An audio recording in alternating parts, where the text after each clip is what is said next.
Shalom keluarga damai yang mengasihi Tuhan. Jumpa kembali dalam Samas 6 Mei 2022.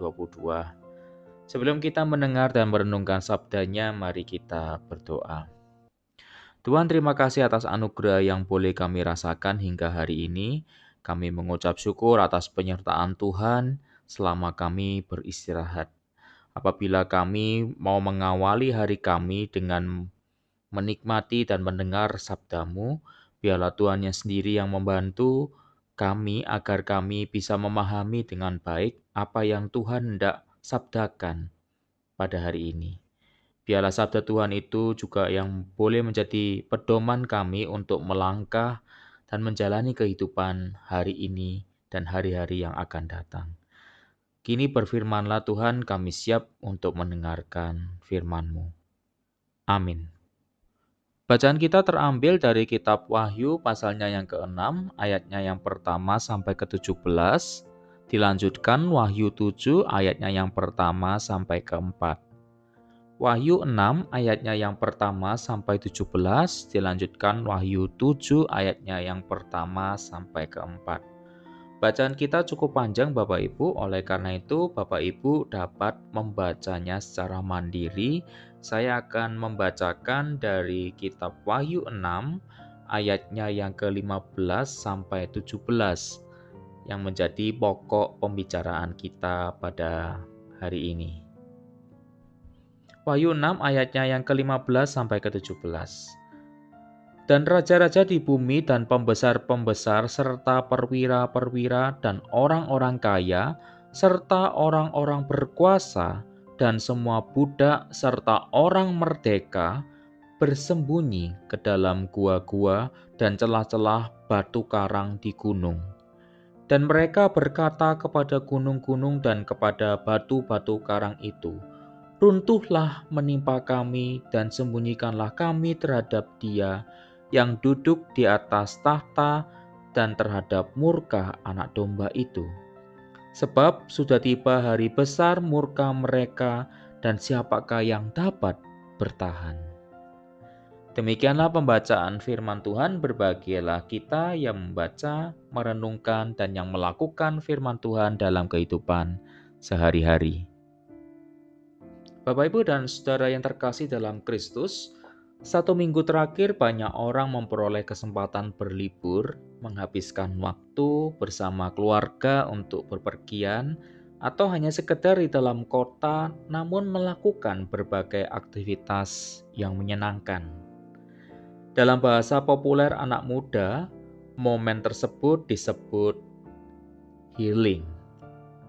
Sangat menarik Bapak Ibu sekalian, sebab penggunaan kata healing hari ini tidak hanya menunjuk pada serangkaian aktivitas atau usaha pemulihan pasca sakit. Namun artinya hari ini diperluas untuk menunjuk juga proses pemulihan dari penat, kelelahan, atau karena rutinitas yang stressful dan segala macam beban yang mengusik mental seseorang. Artinya manusia sangat serius memikirkan kesehatan baik fisik maupun mentalnya, sekaligus menjadikan makhluk yang sangat sensitif terhadap penderitaan, atau bisa dikatakan manusia menjadi makhluk yang takut menderita. Tentu percakapan di awal hanya sedikit dari gambaran upaya manusia untuk mengurangi atau menyelesaikan beban hidupnya. Faktanya kita juga sering jumpai orang yang kemudian memilih untuk mengakhiri atau menghindari beban penderitaannya dengan cara-cara yang tidak sesuai dengan kebenaran firman Tuhan. Ada yang mencoba mengakhiri hidupnya, ada juga yang memilih untuk melakukan tindakan kriminal dengan penipuan atau sebagainya untuk menyelesaikan permasalahan yang hadir di tengah kehidupannya.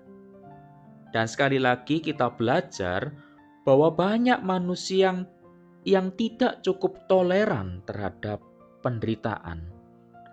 Bahkan mereka mencoba mengupayakan agar sesegera mungkin meninggalkan penderitaan itu. Padahal kita paham bersama bahwa penderitaan selalu akan hadir di dalam kehidupan, diundang ataupun tidak.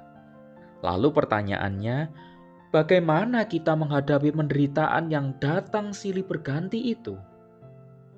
Bapak Ibu, mari kita kupas dan coba refleksikan kembali dari bacaan kita di kitab Wahyu. Meski bacaan ini tidak secara langsung memberi jawab untuk permasalahan-permasalahan yang membawa derita yang mungkin sedang kita alami, namun bisa membantu kita untuk melihat penderitaan dari perspektif yang berbeda. Dalam bacaan kita, Yohanes memperlihatkan kepada kita tentang kelanjutan penglihatannya mengenai gulungan kitab dan anak domba yang dikisahkan di Wahyu 5. Dalam kisah sebelumnya diperlihatkan bahwa tidak seorang pun yang dianggap layak untuk membuka gulungan kitab dan membuka materai-materainya. Rupanya hanya anak domba yang dianggap layak untuk membuka gulungan tersebut. Dan ketika nama materai dalam gulungan tersebut dibuka, Yohanes melihat berbagai peristiwa, bencana, perang, kelaparan yang digambarkan secara simbolik dalam penglihatan-penglihatan yang ditulis oleh Yohanes. Peristiwa-peristiwa yang merenggut damai sejahtera ini membuat orang-orang gelisah dan tidak terkecuali untuk orang yang berkuasa, orang yang kaya, pembesar-pembesar, dan juga perwira. Dari penglihatan Yohanes tersebut kita memahami dua hal, Bapak Ibu. Yang pertama, tidak seorang pun berkuasa untuk menghindarkan dirinya dari penderitaan. Kekuasaan, kekayaan, dan popularitas bukanlah instrumen yang membantu manusia untuk lepas dari penderitaan. Jadi, Bapak Ibu jangan pernah berpikir bahwa penderitaan tidak akan terjadi jika aku kaya, jika aku memiliki kekuasaan, dan sebagainya. Bapak Ibu, tidak seorang pun yang steril dari penderitaan, dan tiap orang menanggung bebannya masing-masing. Oleh karena itu, bukan saatnya kita mengeluh, berkecil hati, dan mengasihani diri sendiri karena kita menganggap paling menderita di dalam hidup ini. Kita sedang hidup bersama dengan sesama kita yang juga memiliki masalah-masalah yang berat. Kita adalah rekan sesama manusia yang sama-sama berjuang untuk kuat dan menang dari penderitaan yang sedang menerpa kita. Pelajaran yang kedua yang bisa kita ambil, kita memahami hanya anak dombalah yang berkuasa atas kegetiran dan penderitaan yang dialami oleh manusia. Nah, Bapak Ibu, ini menjadi poin kunci untuk memahami bahwa penderitaan itu tidak mampu kita hindari. Yang bisa kita lakukan hanyalah kembali kepada Tuhan yang berdaulat atas penderitaan manusia. Dan bukankah hal ini yang sering kita lupakan di dalam hidup?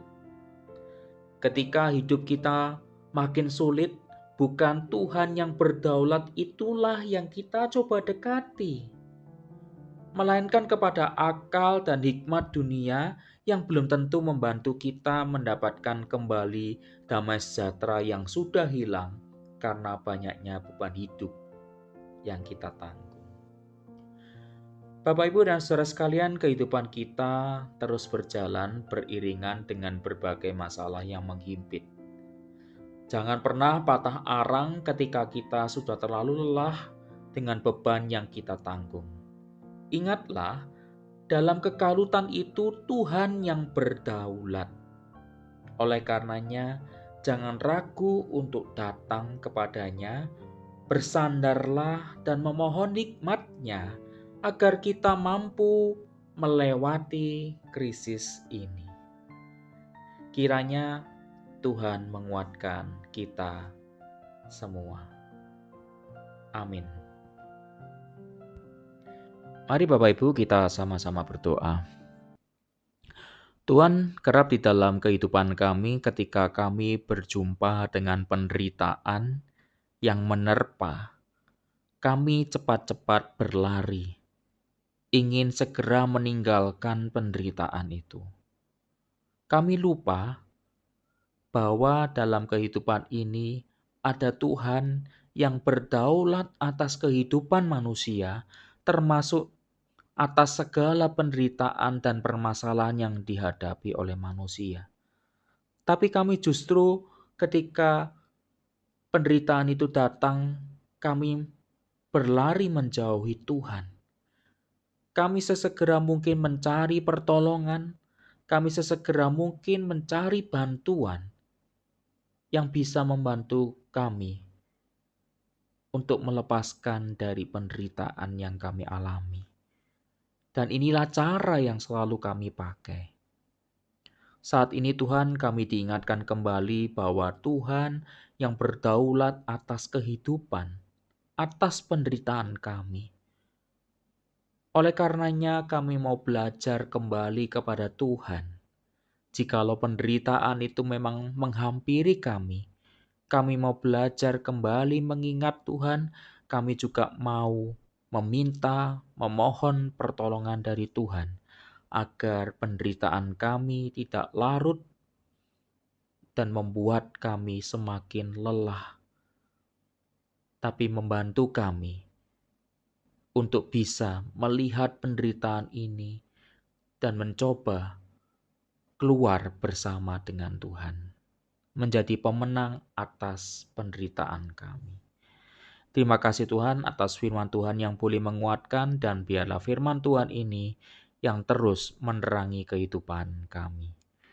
Di dalam nama Tuhan kami Yesus Kristus kami berdoa dan bersyukur. Amin. Sekian renungan Samas hari ini, kiranya Tuhan memberkati dan menguatkan kita sekalian. Amin.